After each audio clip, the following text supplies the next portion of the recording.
Okay guys, welcome to another YouTube video. Today we're looking at the OPPO Reno 12 5G. This is the phone that's currently shooting and we're using the front camera. So this is 4K 30 FPS from the front camera of the OPPO Reno 12 5G. There are two models in the Kenyan market, the OPPO Reno 12 5G, this one, and the OPPO Reno 12F 5G, which I've talked about in a different TikTok video. So if you want to check out that, the link will be in the description, but you can just go to 𝐭𝐿𝐻 Kenya on TikTok. In this video, I'm going to share my experience with the phone for the last well over a month, I believe, and then we're going to discuss value for money, what I like, what I don't like, and all that. So let's go on with the video.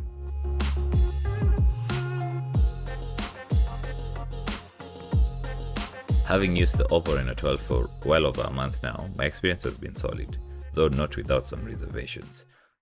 The device follows OPPO's well-established pattern of delivering good design and performance, but it lacks in certain areas, particularly at its current price point. Here's my detailed breakdown of what works, what doesn't, and what you can expect from this phone.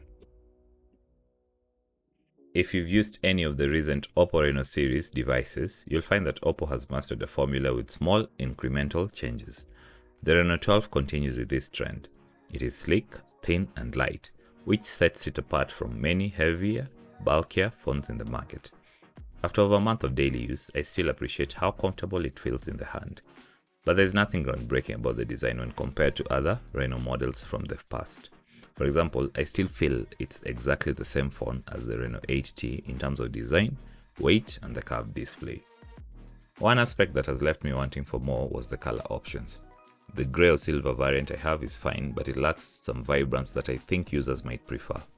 The two color options, matte brown and astro silver, are subtle and clean, but I found myself wishing for more exciting choices, which, even as I say that, I still feel like I will pick a black phone any day.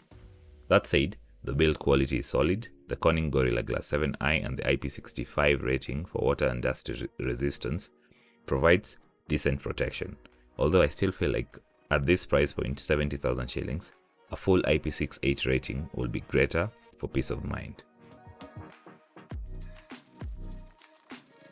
The AMOLED display on the Reno 12 is fantastic. With its 120Hz refresh rate and HDR10 plus support, everything from videos to scrolling through apps feels smooth and vibrant. The brightness is exceptional and I've had no issues with it using it in direct sunlight, a feature I've come to really appreciate in my time with the device. This phone gets so bright outdoors. However, the presence of bloatware was a letdown for me. I found several pre-installed apps I had no use for and had to delete them immediately. This distracts from the otherwise clean software experience, something OPPO has traditionally excelled at. OPPO promises 3 major Android updates for the Reno 12 series, meaning this phone will see you through Android 14 to Android 17, along with 4 years of optimal battery performance. The promise of longevity is reassuring, but getting there shouldn't involve having to clean up unnecessary apps right now. In terms of performance, the MediaTek 7300 Energy chipset handles everything thrown at it with ease. Multitasking, switching between apps, and keeping things in memory is smooth, thanks to 12 gigs of RAM and 512 gigs of internal storage. The fingerprint scanner is fast and responsive, and ColorOS 14 continues to be polished, customizable, and easy to use.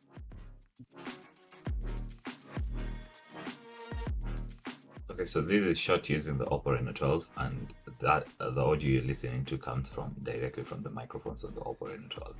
So in a controlled environment where there's a light and the camera is not shaking, this is the footage you should expect. The camera system on the Reno 12 is okay, but there's nothing groundbreaking, to be honest. The 50 megapixel main camera takes decent shots in well-lit environments, and the portrait mode delivers very nice bokeh effects. However, the 8 megapixel ultra wide and the 2 megapixel macro lenses at the back feel like afterthoughts, barely contributing to the overall experience. It's almost as if they're there to pad out the camera array rather than to provide real utility. So, like I always say, for many budget phones or mid-range phones, these are extra lenses that you'll never use. At this price point, I expected more ambitious choices in the camera department. I feel like 2 or 3 50 megapixel sensors would have made the phone stand out, especially for those who value mobile photography. But as it stands, OPPO's Reno 12 is competent. It's competent, but far from competitive in the price range, if that makes sense. If you've used previous Reno devices, you'll know exactly what to expect. Decent photos in well-lit conditions, very okay stabilization, but not exactly anything that wows. For creatives hoping to shoot professional grade videos and photos, the Reno 12 will get the job done. But I believe, this is not saying this camera is bad, it's just that I believe OPPO could have done more in terms of reliability, color science, and pro level features with extra powerful lenses.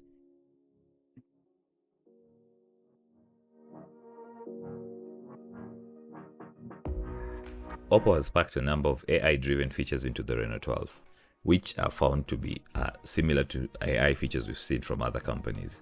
I found them largely forgettable though, because tools like the AI Eraser 2.0, AI Smart Image Mating are fun to show off if you're showing off what your phone can do to someone.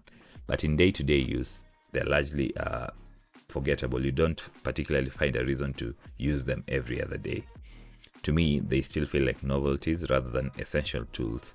And I think this reflects the current state of AI on smartphones. We haven't gotten to a point where AI is consistently enhancing our day-to-day lives or use of smartphones. What I did appreciate, however, was that OPPO's AI productivity tools, these are the AI summary, the AI recording, and certain other features, work across third-party apps. This is unlike other smartphone companies like Samsung, where you have to use the company's default devices so that things work. With OPPO, you can access these tools via the sidebar, meaning they can run on top of other apps. Summarizing text, transcribing voice notes, and even having articles read out aloud without leaving the app you are in adds a practical layer to OPPO's AI features, making them more useful when compared to the photo editing tools.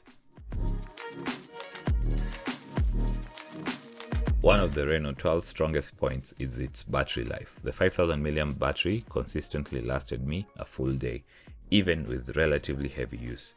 I usually ended the day with around 30% charge remaining, which speaks to the phone's efficient power management system. The 80W SuperVOOC, a flash charge, is another highlight. In most cases, a 10 to 15 minute charge is enough to get you through the day. Charging from 0 to 100% takes about 45 minutes, which is really good and very convenient. What's even better is that OPPO includes the 80W charge in the box. This is a refreshing touch in an era where brands are increasingly omitting chargers.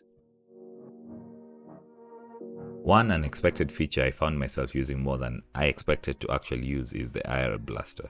It works well for controlling home appliances like TVs, air conditioners, and all that. If you used Xiaomi devices or recent Infinix devices, you'll know that they come with IR blasters, and you'll know what exactly to expect with this. While it's a small feature, it's surprisingly handy for those who rely on it, and I appreciate its inclusion. Here's my main issue, the price. At 70,000 shillings, the Reno 12 feels quite expensive for what you're getting, especially with the history of the Reno devices, which started at around 40,000 shillings a few generations back. While 12 gigs of RAM and 512 gigs of storage and the lightweight design are very impressive, the lack of certain premium features like wireless charging, a full IP68 rating, and a more versatile camera sensors array at the back makes it difficult for me to justify the price.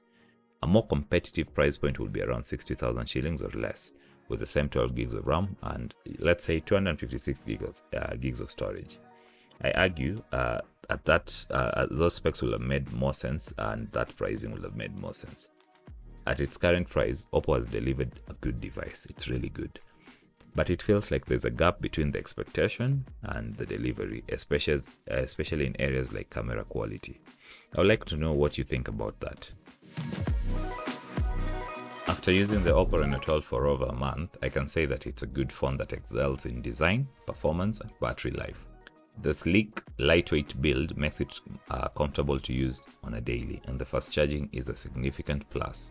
However, at 70,000 shillings, the phone feels a bit steep, especially considering the camera setup, the lack of wireless charging, and the missing premium features that will have made it a standout at this price. The AI features are useful in certain contexts, but largely forgettable in day-to-day use. If you're looking for a well-designed, fast-performing phone for everyday tasks, the Reno 12 won't disappoint. But if you're looking for cutting-edge camera capabilities, the best value for money pricing, or more premium features, you might find yourself questioning this pricing. Okay guys, thank you very much for watching. For everyone having questions, concerns, and all that, leave them in the comment section below. Remember to subscribe.